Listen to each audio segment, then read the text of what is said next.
It is my pleasure to welcome all the distinguished guests and participants today for the 7th International Conference on Superconductivity and Magnetism. As some of you know, the tradition of sharing remarkable experiences in the most beautiful corners of Turkey and uniting nature and science together started in ICSM 2008. This collaboration continued once in 2 years until the outbreak of COVID pandemic. Still, 1 year later, today we are grateful to maintain our international bridge to associate the multidirectional aspects of superconductivity and magnetism. Finally, in October 21st till 27th, a hybrid organization format adjusted. Now, I would like to invite our director, Professor Dr. Ali Gencer, for his opening speech.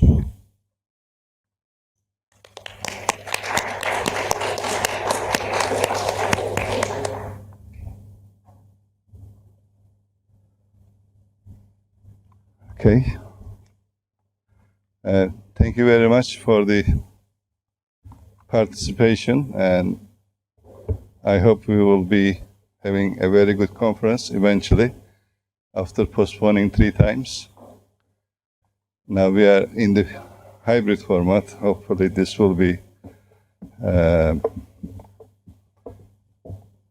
something we can manage. And I like you to be assured that this is one of the good places around Bodrum. Hopefully, we stay connected with this venue for the next one if everything goes well. Now I am going to talk about the conference as an organizer.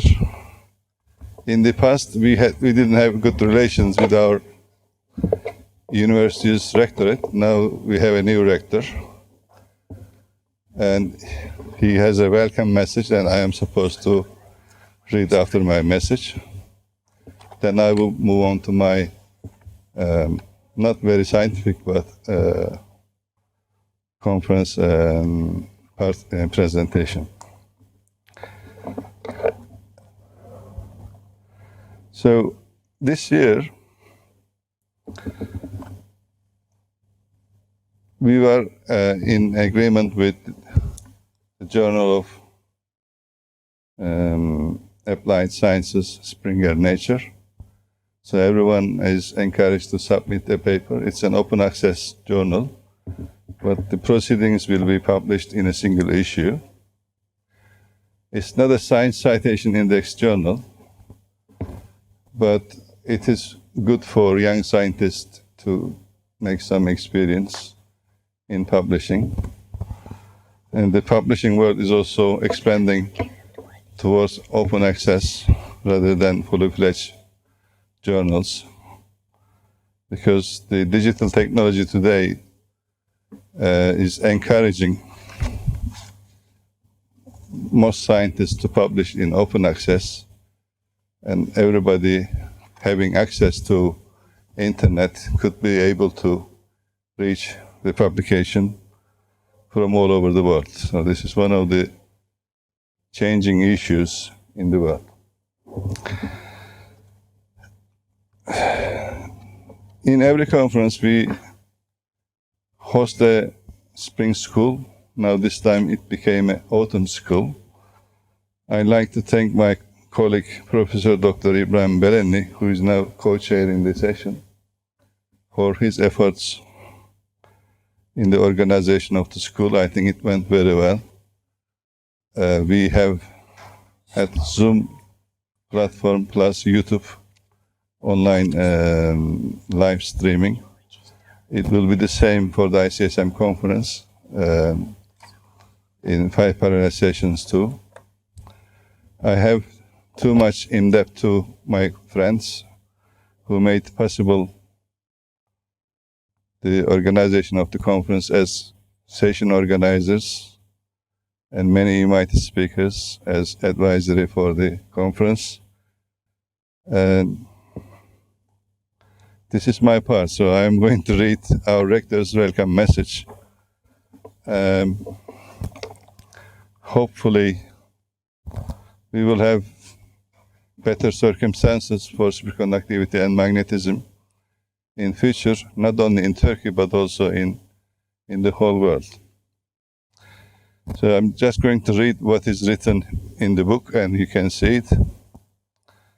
So our rector says, Professor Dr. Necdet Ünüvar, welcome. It is my great pleasure to welcome you to the 7th International Conference on Superconductivity and Magnetism here in Bodrum. And we are very grateful to the organizers for their tremendous support as hosts, and to the conference organizing committee, particularly conference and director, and many international colleagues as co-chairs, whose members have put together a very engaging program in the hybrid format. The speakers in the program are uniquely placed to debate many outstanding issues on superconductivity and magnetism and highlight the key themes, trends, and current practices for the audience. It will especially be interesting to learn the priorities of and developments from the several local, regional, and international investors, companies, standard setters, and other influencers. The wonderful thing about ICSM conference series is the international perspective our members bring to these discussions on the issues within the concept of the conference. The conference theme is the bridge between East and West in scientific and technological excellence. It is very pleasing to have you among us in Bodrum, both in person or online, and due to my heavy schedule, which is overlapping with the conference dates, I intend to meet you virtually. Hopefully we will arrange this in a few days before the panel discussions in the evening. I would like to extend you best wishes to you for a fruitful conference, and hope that you will also be enjoying the natural attractions in Bodrum. I will be happy to meet you in Ankara on another occasion. Stay in good health. Yours sincerely. So this is the message, welcome message from our university's rector. Okay, thank you.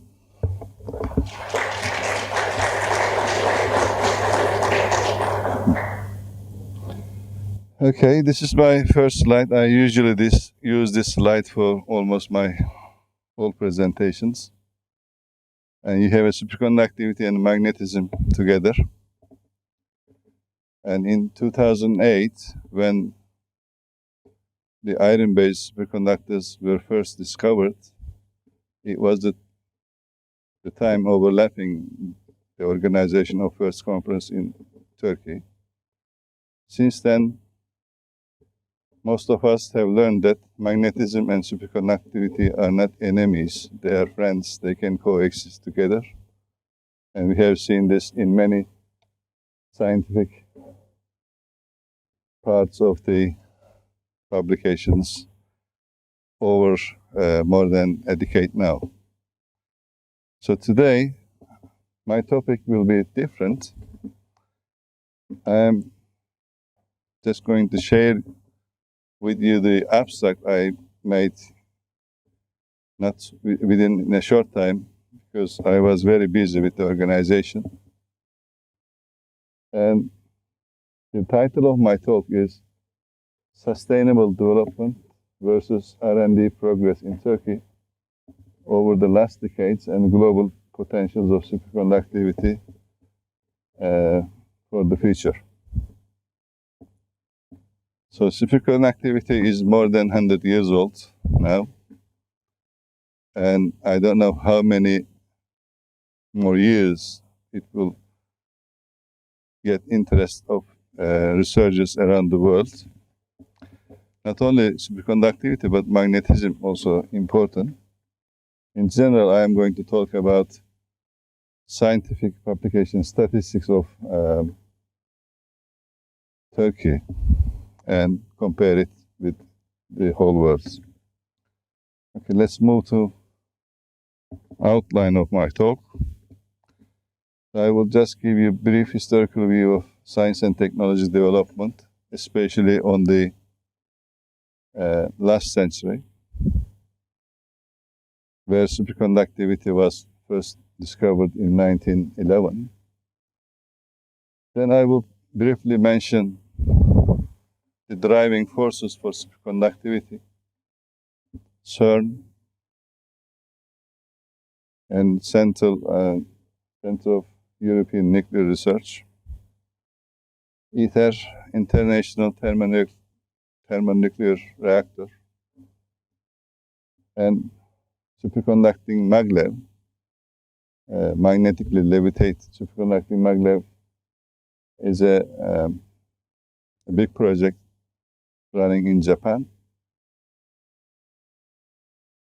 Then I will try to correlate the developments in the Industrial Revolution, especially Industry 4.0, giving an impact how superconductivity and magnetism could play a role in this fast-changing digital era.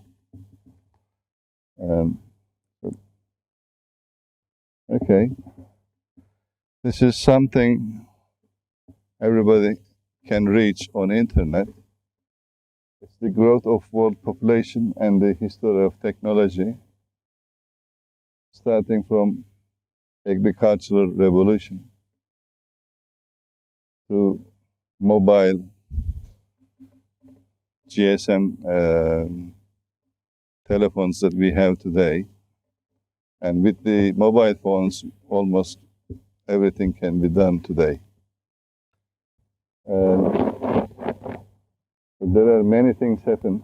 It just grows like an exponential, and I don't know whether this works here. Okay, the curve is just going like as an exponential curve, and I don't know how deep it will become in the next 10 years. We don't know. We will see with the advancements of Industry 4.0. Our new name is called Society 5.0. Because everyone can reach almost all kind of information on internet, but the difficult thing is to distinguish whether the information is correct or not, whether it is misleading or directing you to misleading results. So we have to know how to get the correct information using the digital technology. Okay, I will move to next slide. Okay, this timeline has much entropy, it says, as the title. This is again from internet, showing you the milestones of developments in the last century, let's say. I'm not going to go into more details. My presentation will be available also on YouTube, and everyone can have an access. I will move on to next one, but before next one, I think the key point we must say, the quantum mechanics has been the center of almost the key developments in the last century. Even today, quantum information technology is based on quantum mechanics. And I have colleagues here, Professor Valerie Winokur and Katrin Pepin, will be speaking in more details. I'm not going to go in more details because it's not my field, but it is a very emerging and expanding science and technology today. Okay. So let's go to Turkey. And what is Turkey doing? And what is our transcript in science and technology, let's say? And if you look at the science citation statistics and trace of publication involving Turkey's address goes back to 1952. if you go a little bit further, it can go up to 1966. If you look at these publications, it does not involve the research was being conducted in Turkey, resulting in the publication. So Turkish scientists maybe made a broad visit and collaborated with other scientists and published these papers. So from 1996, Turkey is in the trace of scientific publications. Well, let's say last 50 years we are in the game, but how much we are in the game, we will see. Now, I am just dropping here the world of science citation publications shown in blue, and the axis is on the left. So every year, nowadays, and you can see the effect of pandemic here in the number of publications in the world, while you can see the number of publications where Turkey's address is traced, and the scale is in the thousands on the right-hand side here. Now, here is 2016, when the failed coup attempt was made in Turkey, and that resulted bad effect initially. Then Turkey started publishing more papers. And we see that there is no effect of pandemic in Turkey in terms of scientific publications. But on the other hand, Turkey still needs to do more. Number of publications does not mean the advancement of science in Turkey. Also, you need to have impact of papers published in Turkey with high-ranking journals. So this is one of the issues that will happen, hopefully, in the future. And not only scientific publications, but also we need applied science patents to have sustainable development in Turkey in terms of science and technology. So let's move to next slide. Just going to, I think I don't have a mobile microphone yet, do I have? Microphone button. All right. Okay, I can be a little bit mobile. Okay. So on the left-hand side, you can see the number of publications increasing in the whole world in blue, and red is Turkey between 2000 and 2020. And 2021 is not finished, but we can give you, as of today's values, Turkey's number of publications around 50,000. The whole world is 2,500. That's a million. So that can happen to be 3 million eventually. On the right-hand side, if we look at USA, China, Japan, and Germany, and you can see the trends. China is picking up rapidly, narrowing the gap between USA at the moment. Germany and Japan is also steadily increasing, and you can see the numbers. Numbers may not mean everything, but it is also important. Now, this is the rank of countries with respect to number of publications over the last 2 decades, including 2021. Turkey is ranking about 17 in terms of publication, and USA is still leading. Next, China, then England, Germany, Japan, France, Canada. It goes like this. Okay. Let's move to next slide.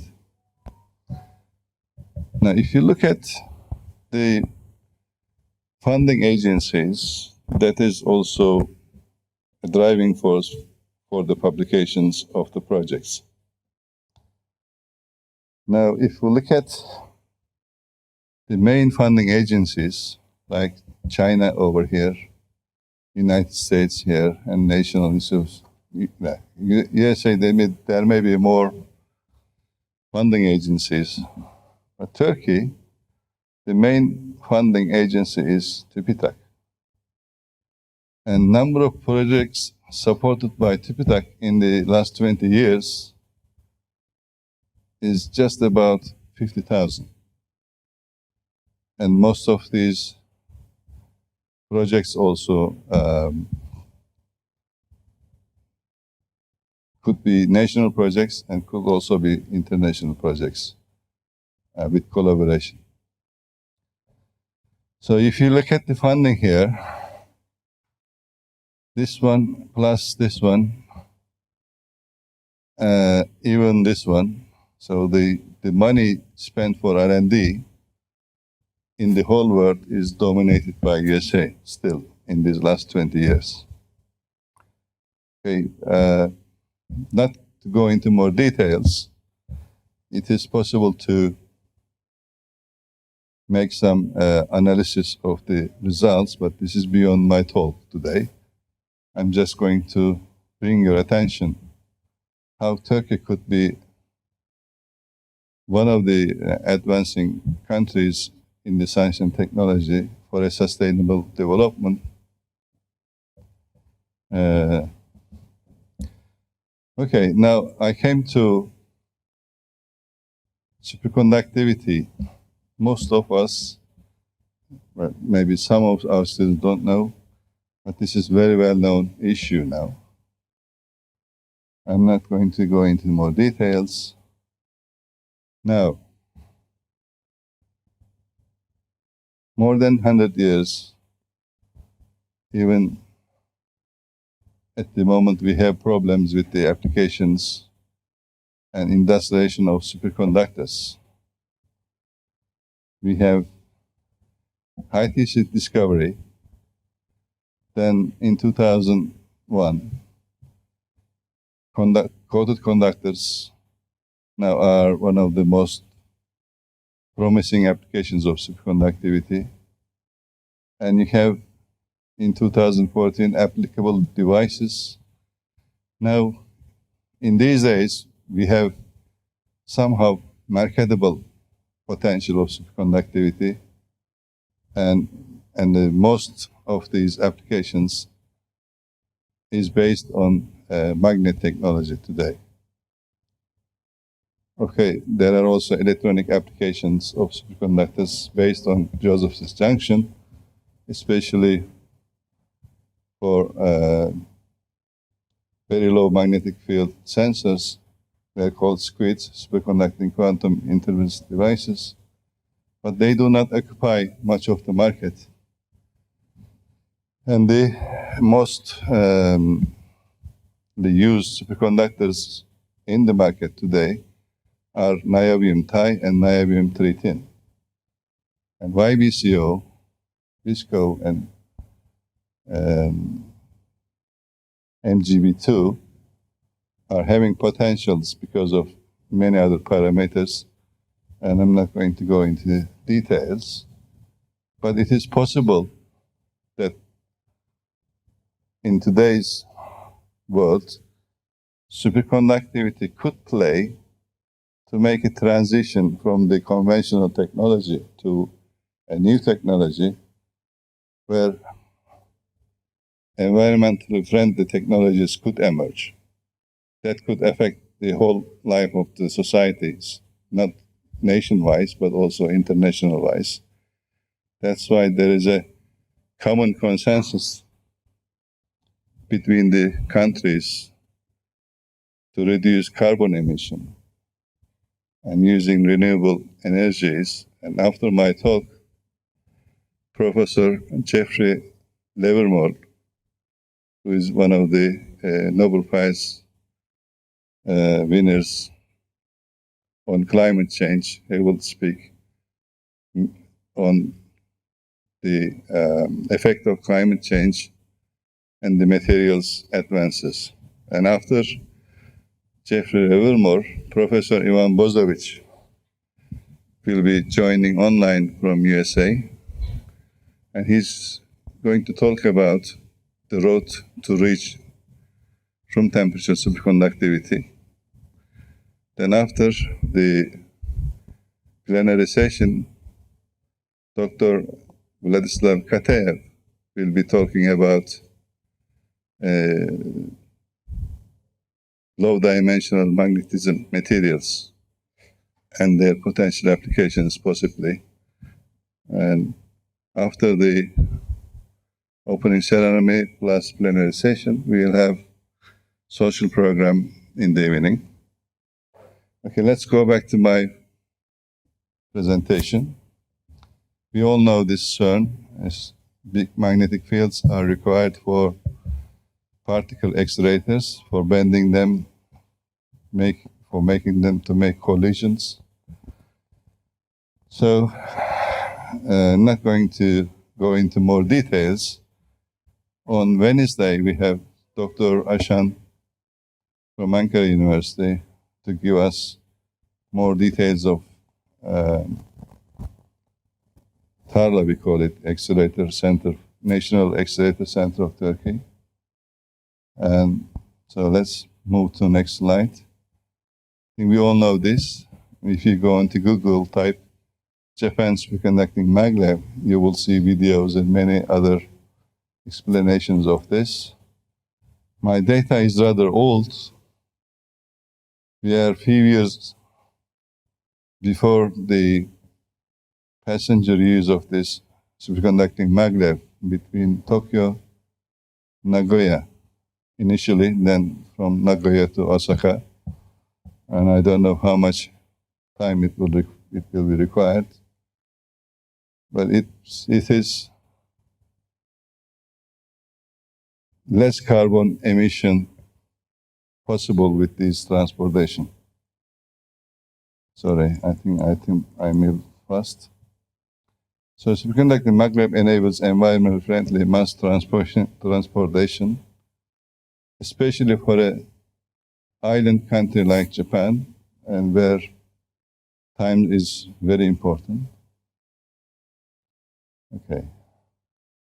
So in the ether magnet system, I think we will have quantum technologies panel on Saturday evening, and Katzen is going to provide more details of ITER project, fusion, maybe more, for example. And some other colleagues will be discussing the potential applications of quantum technologies on all scales. So I'm not going to go in more detail. And you can see the size of a person here and the size of big magnet here. And I don't know how many tons of niobium thioid, niobium 13 wires are used to produce these magnets. They are required to work at low temperatures, especially at liquid helium temperature, where liquid helium has become a real problematic issue over the last few years. It has become more and more expensive. Hopefully this project will be complete. It will be possible to come to positive outcomes in the near future. So about 100,000 kilometers of niobium 13 wires are used in the magnet system. It's huge numbers. Unfortunately, Turkey is still not part of this project. This project is a nuclear experimental reactor, not a nuclear reactor. Sorry, not, thermonuclear reactor. Superconductors are used to confine the plasma so that disasters will not happen in terms of experimentation. Okay. If you look at the technological science and technology development of a country, one can look at many parameters, and one of the parameters is the correlation of energy consumption and gross domestic product per person. Okay, I can see many developed countries, many rich countries here. Poorer countries are down here. So poor countries does not use energy much. So not much electricity are being consumed. But Turkey is somewhere here between. It is almost like a threshold, whether we can call it a highly developing country, let's say. And okay, let's not go into more details. Then we can talk about nuclear energy plants. I know France is giving up, still heavily using nuclear plants for the electricity production. Red ones are the ones showing the closed nuclear plants here. UK is one of them. I don't know where France is. France maybe here. Okay. There are still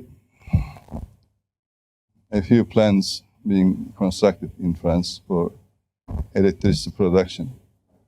So nuclear plants are very expensive, but not very good, not very safe enough to have it operated in the whole world.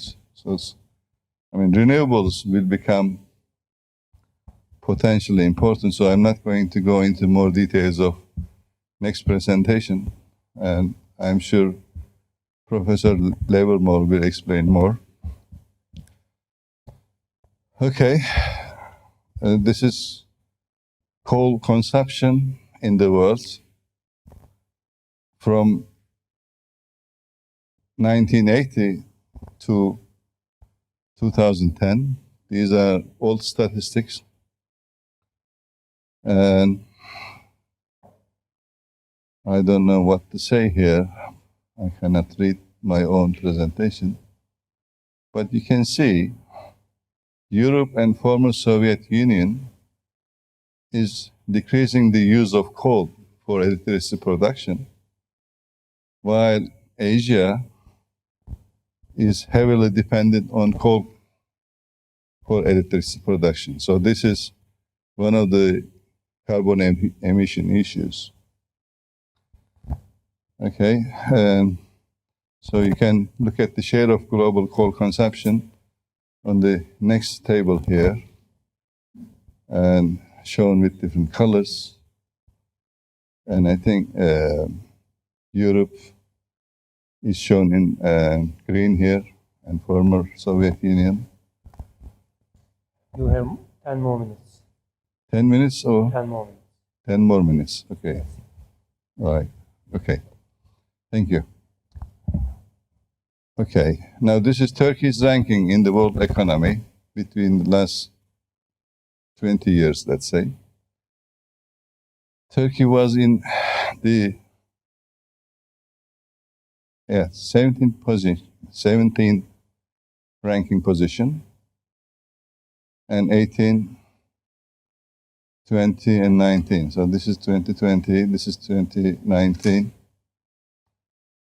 There is a strong correlation somehow between the science citation papers statistics and the economic statistics.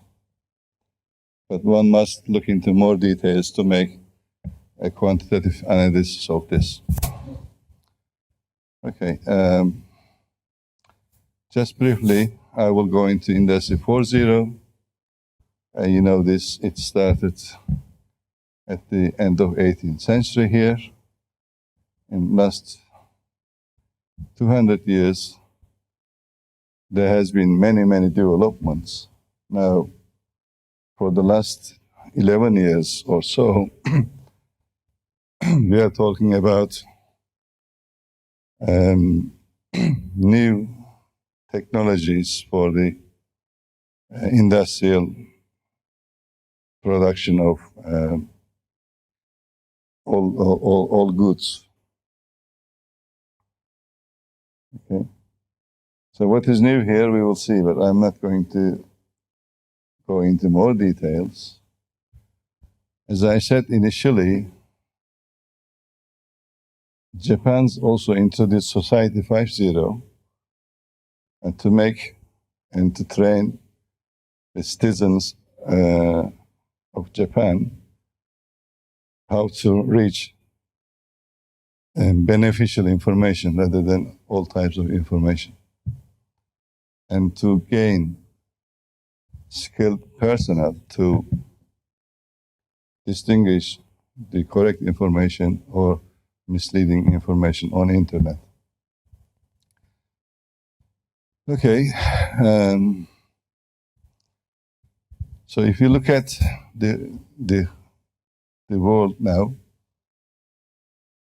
iPhone, iPad, I don't know what this Kindle means, 4G, Uber, Airbnb, Android.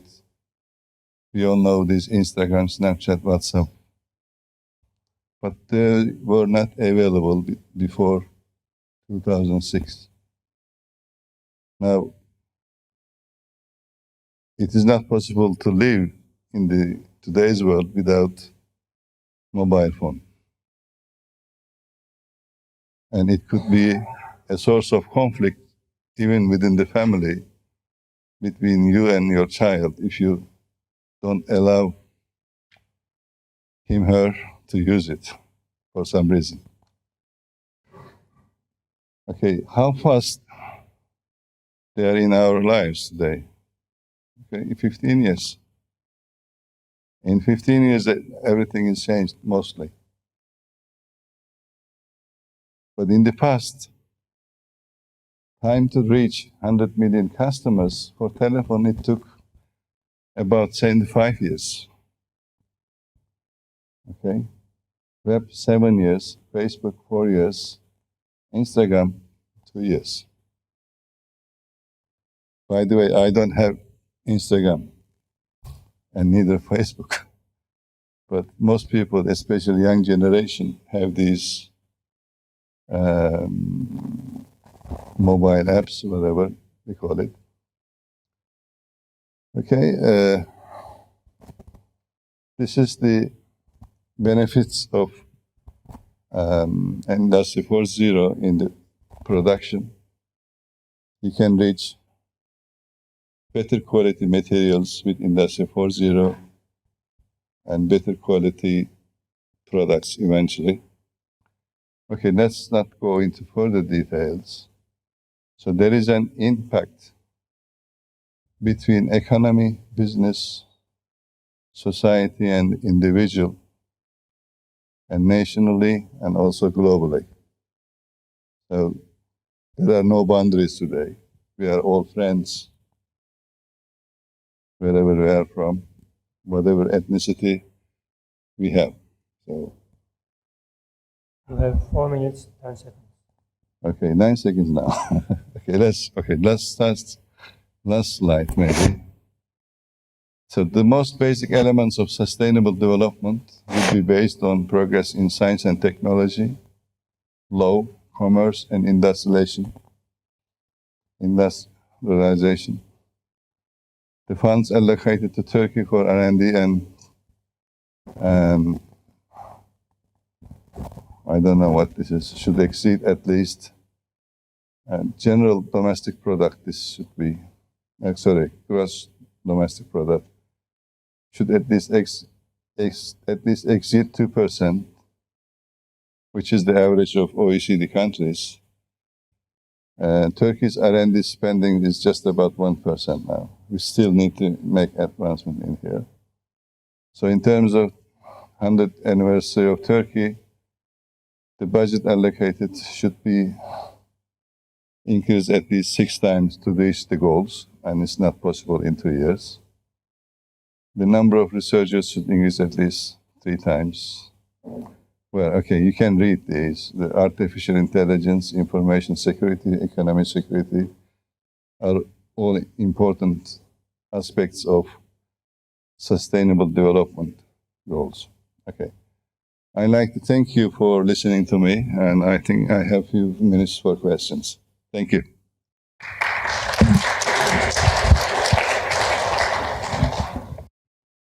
Thank you, Professor. Questions?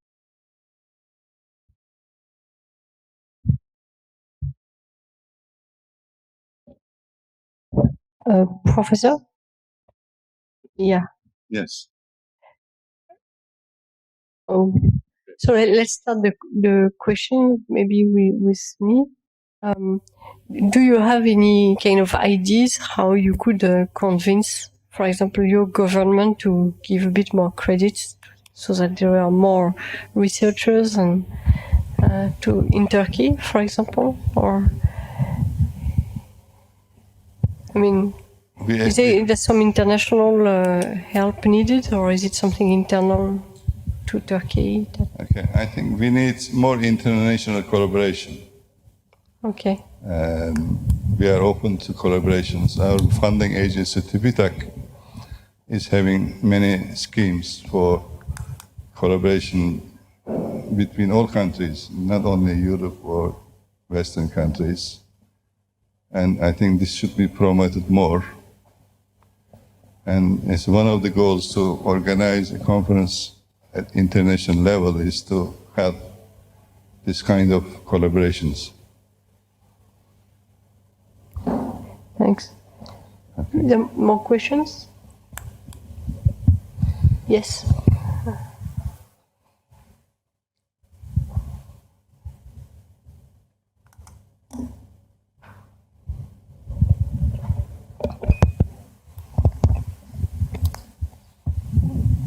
Thank you, Professor Gencer, for your very motivating and even visionary presentation. And my question in this connection concerns very last notion that you briefly mentioned. This is Society Model 5.0. Yes. You put an interrogation mark, a question mark after it. Therefore, I would like to ask you to give a little bit more comments on under which conditions would you remove this interrogation mark, and when would you expect this can occur? Is it a matter of nearest future, or it can be somewhere in the more distant future? Thank you. Okay. Well, thank you for the question, but I don't know whether I can answer it correctly. We have experienced, and whole world experienced pandemic, and we did not have borders to fight against pandemic. And within 1 year, we were able to get vaccines to fight against. So we shared all the information between countries. And to remove question mark, the whole world must understand to live together in harmony, not in fight, but win-win together. If we can succeed to solve the conflicting issues between countries and focus on more science and technology, and I don't know whether it will be linear or exponential or power law, we can reach this within less time to, remove question mark. Now, over the last 2-3 weeks, you have seen the rise of petrol prices, natural gas prices, and this is part of the game between the countries, whether renewables or conventional technology. Okay, I will not go into more details. Maybe we will listen to Professor Livermore, then we will make some outcomes. It's a pleasure. So, okay, one very short question.